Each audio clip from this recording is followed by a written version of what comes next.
What's up, sickos? It's bittersweet, but I've done it. Paper Mario The Thousand Year Door, it's done, and it's in the books. With one of my all-time favorite games now complete, it's time to talk about my actual thoughts about the game and overall my ideas of what's going on in there, and we gotta put some numbers down. So without further ado, let's jump on in. So first and foremost, we're going to talk about the chapters. So we're going to talk about my feelings on the chapters throughout the game, and a little about how this works. I'll start with the very least favorite of mine, and we're going to climb our way to the very best, like my all-time favorite. It slammed out of the park. I'm going to be honest, this one should not come as a surprise to you guys if you watched my playthrough, but starting off at the very bottom, rank number 8 is Chapter 2. Paper Mario is known for its backtracking through their levels, but this one just ultimately takes the cake. I was already frustrated with it back and forth before I even set foot in that tree, and it continues to become extremely abysmal once inside. This is our formal introduction to the X-Nauts, besides the prologue, but their role is surprisingly pretty minimal, to simply just like locking a couple doors and trying to find the Crystal Star before our heroes do. The Punies, oh my god, the Punies. They're absolutely the worst, and needing to baby them throughout the entirety of the tree, it just boils my blood even thinking about it right now. I seriously cannot stand their existence. The Jabbies, they really serve no role besides just gatekeeping the keys, and I wish they had more to their feud than, yeah, they're just kind of another tribe in this tree and we just don't like them. Piders, on the other hand, again, kind of useless. Their only purpose is to scatter your punies, which again, just blood boiling. And it's just the most inopportune times. But really, they serve as no threat. They can't chase you down. You have to engage with them for them to do any kind of damage to you. The only minor enemies I really do appreciate is the return of Piranha Plants, because of course, they're kind of cool. And while they're barely used, the X-Naut grunts. Everything else just kind of seems to be filler to me. It just adds to the playtime to this chapter. In the game, I think they do it intentionally, and it's just kind of for me. This chapter alone has killed some of my previous runs, as it is just based on the idea of needing to run back and forth through the entirety of the level, both in and out of the tree. And it only makes it worse by adding, oops, you left a puny behind 3 levels back, so you need to go back, collect them, and when you do that, you just gotta come back to where you were and continue backtracking. There's not enough time in the world for this, and to get to the final boss, you have to make one last track through the entire tree with all 101 punies, while also needing to beat the clock of a time bomb that the boss has activated. And no, the time does not stop for you for the battles in between that you have to fight back while backtracking. So why? Oh my god, why did they think this? And why did they approve it for the final game? I will never understand. Next, coming up in second to least favorite, is gonna have to be Chapter 7. Poor Lord Crump. While this is not Lord Crump's fault, I do place blame mainly on good old General White. Forcing me to go hunt this bomb down through all the previous chapter locations, only for him to end up where I started? That pisses me off like no other. There is no real reason behind this, and not even for leveling, because you can literally do all of it through the pipe systems. No battles needed. It is simply to waste time. Then after all that, you get to the moon and it's just kind of bleh. For this being the main villain's lair, there really isn't much there to explore. They reuse the quiz system from the first chapter and force you to do a bunch of platforming, but beyond that, there's only 4 linear floors that only hold keys to get to the boss fight, and the keys aren't really that hard to get. It's just kind of boring for the final hurrah. Finally, not only do they reuse the quiz guy, they reuse an entire boss fight. You just fight Lord Crump again as this chapter's final boss. Sure, he has more health and an extra attack, but that's the only changes they made. It's just meh to me and felt kinda lazy. Alright. I know I did a bunch of complaining for the first 2, but now we're entering into the chapters that I sorta struggled with comparing. But I do think I have to give the third slot to Chapter 1, solely for the fact that it's our introductory chapter to get us used to the game and the playstyle. It's your basic dragon and castle situation where you need to slay the dragon to save the town, but it also takes a little bit to even get to the castle, and the castle itself is a little too large. I do give it credit, it does a lot to prep you for how to play, curses, how partners work, mini-bosses, and the big bads of each chapter, but it also kind of drags the chapter out a little too long in my opinion. The final boss is cool in this one, as it's really the only one with a known weakness that you can exploit, should you find the right badge. Little secret on that one, you're gonna find it, it's not that hard. Little bit of an odd foot obsession, but who am I to judge, I suppose. But overall, it's a Koopa-eating dragon surrounded by dry bones in its own castle.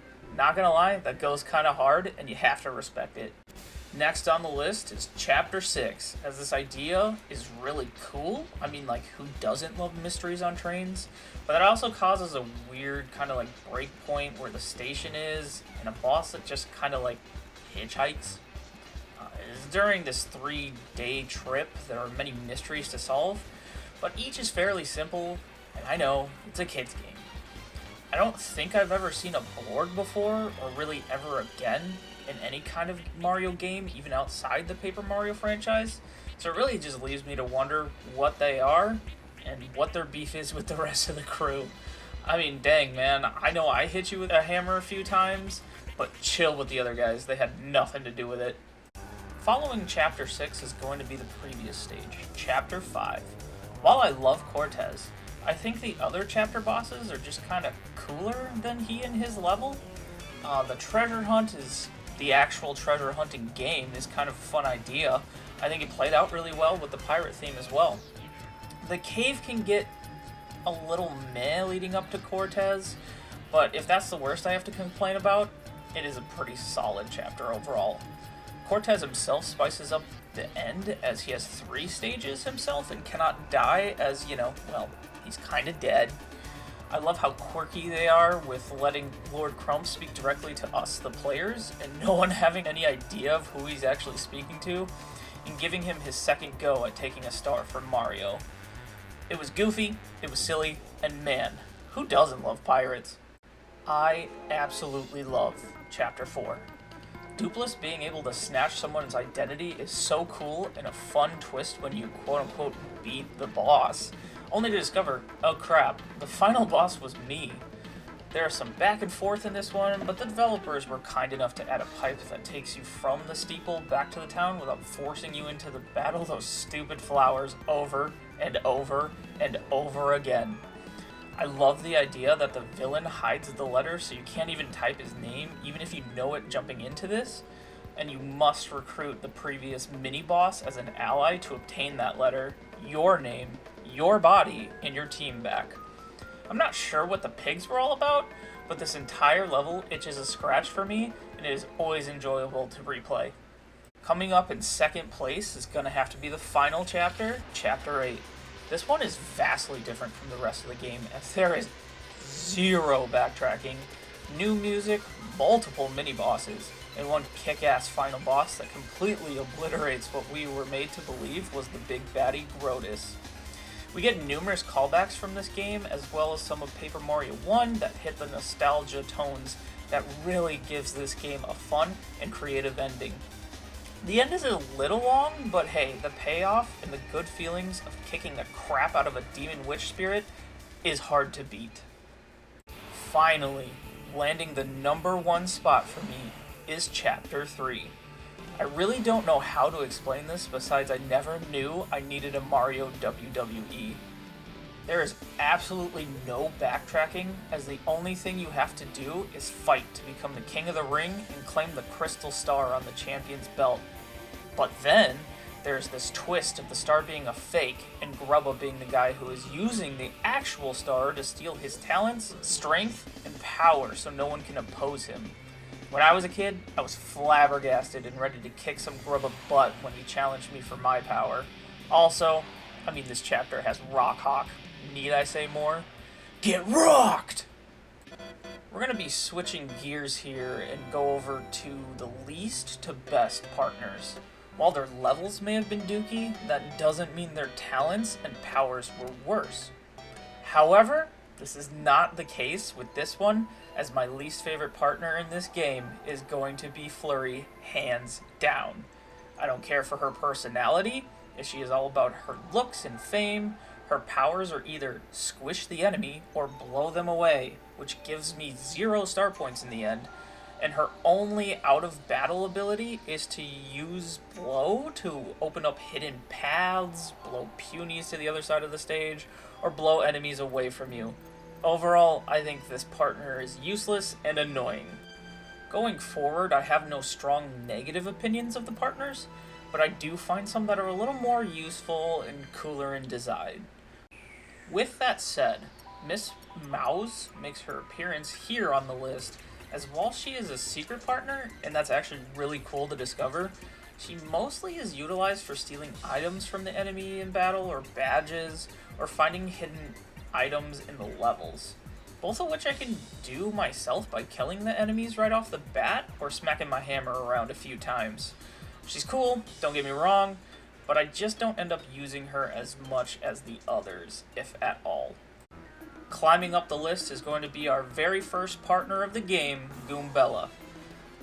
I stated this in my playthrough, but Goombella kind of just falls off and falls off quickly.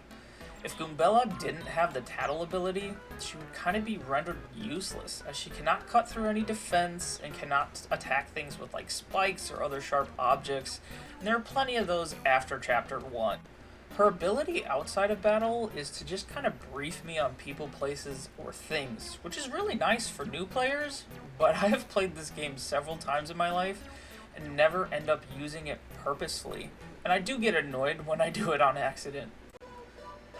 Sad to say, but my boy Koops, he ends up here on my list. I like Koops, but he is cooked when it comes to any enemies off the ground. However, his outside ability to start fights for me from afar, grab items, or hit switches is only outdone by Bobbery, who is our final partner to get. So Koops is vital to get through the game. What can't our next little guy do, as coming up next is Yoshi. I love this little guy, as you have to save him from the monstrous pig who wants nothing more than to eat him with a hot dog. Thinking about that, there's so much worse about that scenario on so many different levels. But anyway, Yoshi ground pounds, he gulps, and he stampedes his way to victory. The only thing really holding him back is his attack, as it kind of just stays low even after upgrading. Don't get me wrong, Gulp and Stampede help counteract that, but the FP adds up, and any defense and his regular attack is useless. His outside ability is nice as getting around quickly, but those gap jumps are just infuriating. If you don't get that timing right, oh my god. In second place, I gotta give it to my boy Bobbery. While I did end up using him for the vast majority of the endgame, his FP consumption is rough, and he is rendered powerless against any kind of like fire type enemies. However, he does come in strong with his base attack and can also start battles once I throw him at an enemy. Overall, he's a very powerful ally to have. Lastly, we have the best partner in my opinion, Vivian. What can't she do? She lights enemies on fire with her attack, she hides Mario from the most damage-inducing attacks, and she turns to the side of good to help us regain our body and name, betraying her only friends and family for a stranger who happened to be kind to her. Even after learning that we were her sworn rival the whole time, she comes back and fights for the good to protect us and the world from her sisters and the nasty witch demon. We're moving into the finality of this, so we're going into my overall thoughts.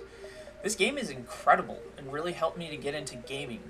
This will always hold a special place in my heart, as this is one of the few games I beat before my older brother, and really got me into RPGs overall. While I have played the first one, and do enjoy that one as well, I was a little young for that one, and couldn't do much without my big brother playing as Mario and letting me just play as the partners. I think the story of this game is really different, and gets into a little bit of darker themes for the Mario franchise, but that's partly what makes it so different and special. I mean, in what other Mario games have you had to stop a literal demon queen from conquering the world who's also assisted by robots and shadow sirens. There are so many unique characters and designs that are solely used in this game as well, as some are really cool callbacks to the other Mario games and even like Nintendo as a whole. I really hope going forward, should they make more Paper Mario games, they go back to this idea and remember where they came from and what made these games so fun. Really, the only gripe I have of this game is the overutilization of backtracking and the needless fetch quests.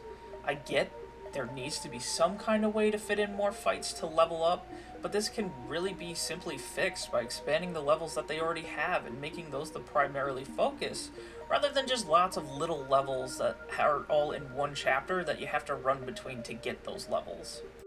All in all, though, I can't really say enough about this game, and I will treasure it forever. I know this is a game I will come back to once in a while and just kind of boot up for old time's sake, and I hope others feel the same about this.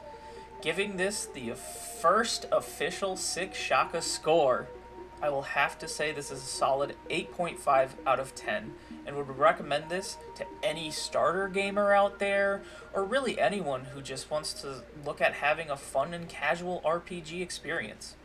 I love this game, Nintendo, and would love to see you go back to your roots and bring back some of this magic from this lovable game.